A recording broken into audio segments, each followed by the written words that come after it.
Lecture में हम व्यवस्थित आंकड़ों से मध्यमान ज्ञात करना सीखेंगे कि व्यवस्थित आंकड़ों से मध्यमान कैसे ज्ञात करते हैं.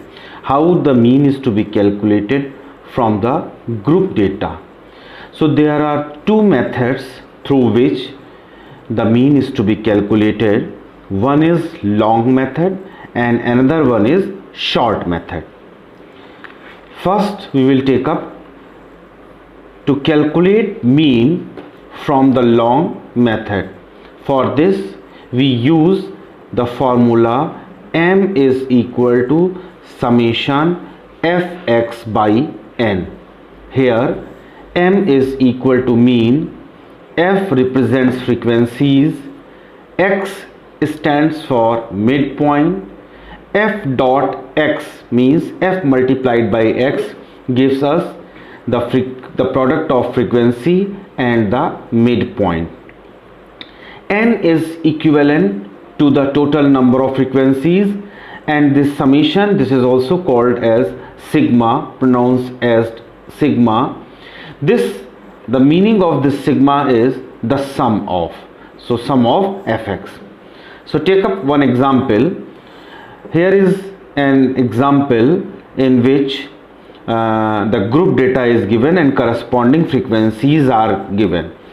So it starts from 55 to 59, 50 to 54, 45 to 49, 40 to 44, 35 to 39, 30 to 34, 25 to 29, 20 to 24, 15 to 19 and 10 to 14. Corresponding frequencies are given 1, 1, 3, 4, 6, 7, 12, 6, 8 and the last one is 2. Now in the solution part we will first make the midpoint column. Midpoint, how it is to be calculated? The sum of lowest class interval plus highest class interval divided by 2. This gives us 55 plus 59 divided by 2 gives us 57, and so on. We will calculate all these midpoints, but we know that here the class interval is of 5, so it would be better to minus, keep on doing minus from the first one. We will be getting the midpoint for the next. 57 minus 5, 52, 52 minus 5, 47, 47 minus 5, 42, 42 minus 5, 37, 37 minus 5, 32, 32 minus 5, 27, 27 minus 5, 22, 22 minus 5, 17, 17 minus 5, 12. So it becomes easier to take this midpoint, to calculate this midpoint by this method, subtracting 5, because the class interval is of 5. If class interval is of 10, then we will subtract 10 from each midpoint. Now the next step is product of frequency and this midpoint. So 1 into 57 gives us 57, 1 into 52, 52, 3 into 47, 141, 4 into 42, 168, 6 into 37 is equal to 222, 7 into 32, 7 2s are 14, carry over 1, 7 3 is 21, 21 or 1, 22, so 224, 12 into 27, 324, 6 into 22, 132, 8 into 17 is equal to 136, and the last one is 2 into 12, this gives us 24. So sum up all these, the product of fx gives us 1480. 1480, this is represented by summation fx, and summation fx means the sum of all these fx. So it comes 1480, and sum up all these frequency. 1 plus 1 2 plus 3 5 plus 4 9 plus 6 15 plus 7 22 plus 12 34 plus 6 40 plus 8 80 48 plus 2 50. So sum of frequencies gives us 50. So n is 50, summation fx is 1480. Now using this equation, m is equal to summation fx by n, and using these two values, substituting the values of fx and 50, 148 upon 50, this gives us 148 by 5, and dividing this 5 2s are 10, remainder is 4, 5 9s are 45, remainder is 3, decimal 5 6 are 30. So the resultant mean value is 29.6. ये हमारा अभीष्ट मध्यमान आया। इसके बाद हम बात करेंगे संक्षिप्त विधि द्वारा मध्यमान ज्ञात करना, mean from the short method. दो मेथड मैंने बताए थे, अब किसी शॉर्ट मेथड, मैं इसको हिंदी में कवर अप कर रहा हूं। संक्षिप्त विधि द्वारा मध्यमान ज्ञात करने का सूत्र है mean is equal to A dot M dot, इसको बोलते हैं एज्यूम्ड मीन, और इसको हिंदी में कहते हैं कल्पित मध्यमान, plus summation F D by N into C आई।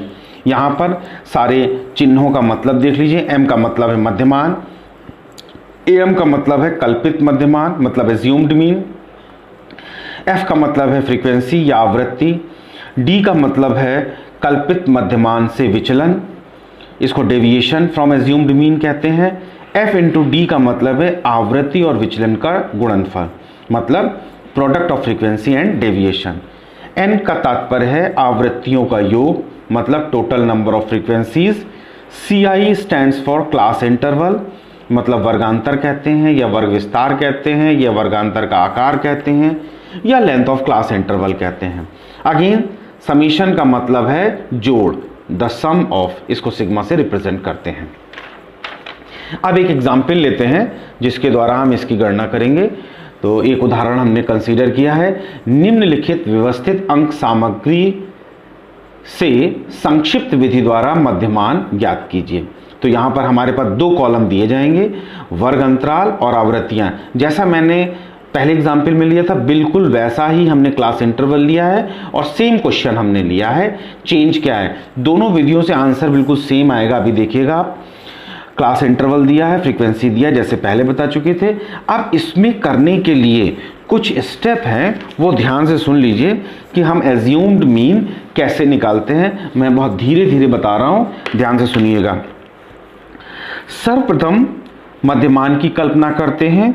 इसके लिए कोई निश्चित नियम नहीं है, किसी भी बिंदु को कल्पित मध्यमान माना जा सकता है, किंतु सुविधा की दृष्टि से लगभग बीच का वह मध्य बिंदु जिसकी आवृत्ति सबसे अधिक हो कल्पित मध्यमान मानना चाहिए। उपर्युक्त उदाहरण में या यहाँ पे जो उदाहरण हमने लिया है इसमें 25 से 29 वर्गांतर का मध्य बिंदु 27 है, तो एज्यूम मीन यही हो जाएगा। यदि वर्गांतरों की आवृत्तियां सबसे अधिक और एक समान हो तो मध्यवर्ती वर्गांतर से कल्पित मध्यमान लेना अच्छा होता है। मतलब आसपास आपको लगे कि लगभग बराबर हैं तो कोशिश करनी चाहिए बीच का लेना चाहिए। इसके अतिरिक्त यदि सर्वाधिक आवृत्ति वाला वर्गांतर मध्य में ना हो, जैसे यहाँ पर सर्वाधिक आवृत्ति वाला वर्गांतर एग्जैक्टली मिडिल में नहीं है फिर भी हमने लिया है, तो इस केस में इसके अतिरिक्त यदि सर्वाधिक आवृत्ति वाला वर्गांतर मध्य में ना हो तो वर्गांतर के मध्य वाले वर्गांतर से कल्पित मध्यमान लेना चाहिए। लेकिन कोई एक फिक्स रूल नहीं है, बीच में लेते हैं, ये है। दूसरा पॉइंट जो इसमें ध्यान देने योग्य है वो ये है, कल्पित मध्यमान ज्ञात करने के पश्चात विचलन डेविएशन ज्ञात किया जाता है। इसके लिए जिस वर्गांतर में कल्पित मध्यमान हम मानते हैं उसके सामने वाले स्तंभ में हम 0 रखते हैं। जैसे हमने यहाँ पर सबसे हाईएस्ट फ्रीक्वेंसी 12 थी, इसके सामने का मध्य बिंदु 27 है, इसी को हमने एज्यूम मीन माना है, और इसके सामने का वर्गांतर 25 से 29 का है, तो इसके सामने का विचलन जो होगा 0 मान लेंगे।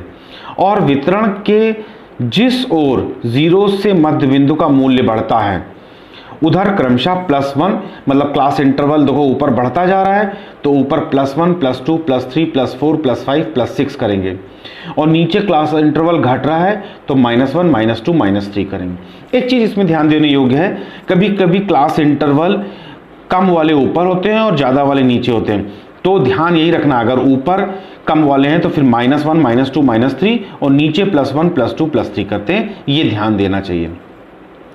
उसके बाद f और d का प्रोडक्ट निकालते हैं, तो 1 × 6 6, 1 × 5 5, 3 × 4 12, 4 × 3 12, 6 × 2 12, 7 × 1 7, और ये ध्यान रखना है प्लस साइन को प्रदर्शित करना है।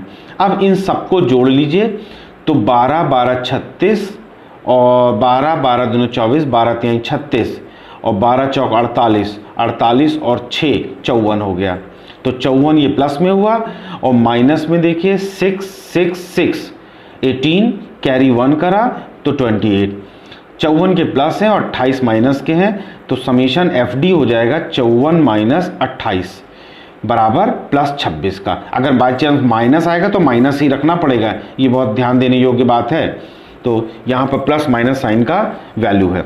उसके बाद ये सारी जितनी वैल्यूज़ हैं इसको हम फॉर्मूले में रख देंगे। तो मीन का फॉर्मूला होता है assumed mean plus summation FD/n into class interval.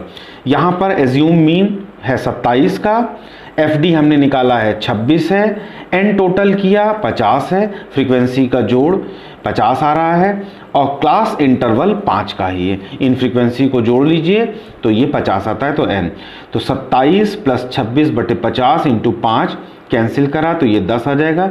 26/10 मतलब होता है 2.6, 27 + 2.6 29.6 आया।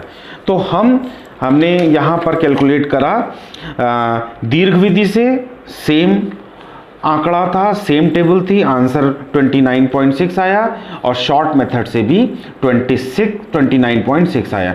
तो चाहे लॉन्ग मेथड से करें चाहे शॉर्ट मेथड से करें, मध्यमान सेम ही आता है, सेम निकलता है। इसके पश्चात हम छोटा सा एक टॉपिक और है, संयुक्त मध्यमान की बात करते हैं, कंबाइंड मीन। 2 से अधिक समूहों के मध्यमान अगर उपलब्ध हों तो संयुक्त मध्यमान निकालने का सूत्र होता है m कंबाइंड बराबर n1 m1 plus n2 m2 plus n3 m3 plus so on nn mn upon n1 plus n2 plus n3 so on nn। यदि इसमें तात्पर्य यह है कि जैसे हम ये कहें कि हमारे यहाँ कई क्लासेस हैं, मान लो 5 क्लासेस हैं, और 5 क्लासेस में सब में अलग अलग बच्चे हैं, और हमने एक टेस्ट लिया मैथ्स का, तो बच्चों की संख्या उस क्लास में बच्चों ने कितने अंक प्राप्त किए मैथ्स में, एक क्लास का हो गया, दूसरी क्लास का हो गया, तीसरी का हो गया, चौथी का हो गया, पांचवी का हो गया, और उसके बाद हर क्लास में कितने बच्चे हैं, पांचों के बच्चे जोड़ देंगे तो कंबाइंड मीन निकल आएगा। तो कंबाइंड मीन तभी निकालते हैं जब 2 से अधिक समूह हों।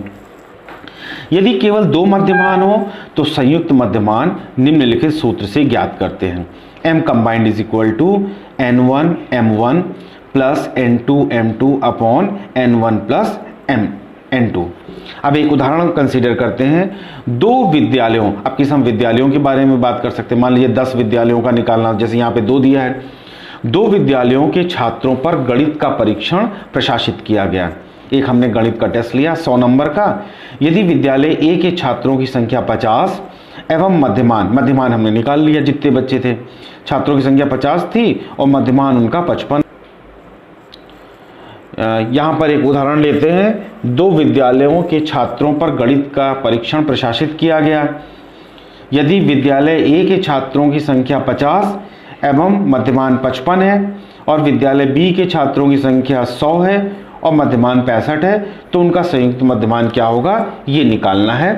तो ये संयुक्त मध्यमान निकालने के लिए n1 यहाँ पर 50 हो गया, ये n1 हो गया, और ये n2 हो गया, ये m1 है और ये m2 है, ये वैल्यू हमने लिख ली। और n1 m कंबाइंड निकालने के लिए n1 m1 plus n2 m2 upon n1 plus n2 वाले फॉर्मूले में इनकी वैल्यू रख दो, तो 50 × 55 प्लस 100 × 65 अपॉन 50 प्लस 100 50 को 55 से मल्टीप्लाई करेंगे तो ये 2750 आएगा। 55 25 का 5 हासिल आया 2, 55 25 2 27, तो 2750। इसी तरह ये 6500, इन दोनों को जोड़ो तो 0 5 7 5 12 का 2 हासिल आया हासिल आया 1, ये 5 हो गया, और 7 5 12 का 2 हासिल आया 1, 7 2 9 9250। इसको कैलकुलेट करेंगे तो ये आ गया 925/15, और इसको डिवाइड करिए तो ये आता है 61.67। 15 छिका 90, 2 बचेगा, 15 कम 15 25 आ गया, 15 कम 15 10 बचा, फिर 15 छिका 90, फिर 15 छिका 90, इस तरह से 61.67। तो अभीष्ट संयुक्त मध्यमान जो दो विद्यालयों का निकला वो 61.67 निकला। तो आज इस लेक्चर में मीन के बारे में हमने डिस्कस किया। मीन हमने शॉर्ट मेथड से निकाला, लॉन्ग मेथड से निकाला, और कंबाइंड मीन के बारे में डिस्कस किया। So all about this topic, please subscribe the channel, bell icon को प्रेस करिए और लाइक करिए।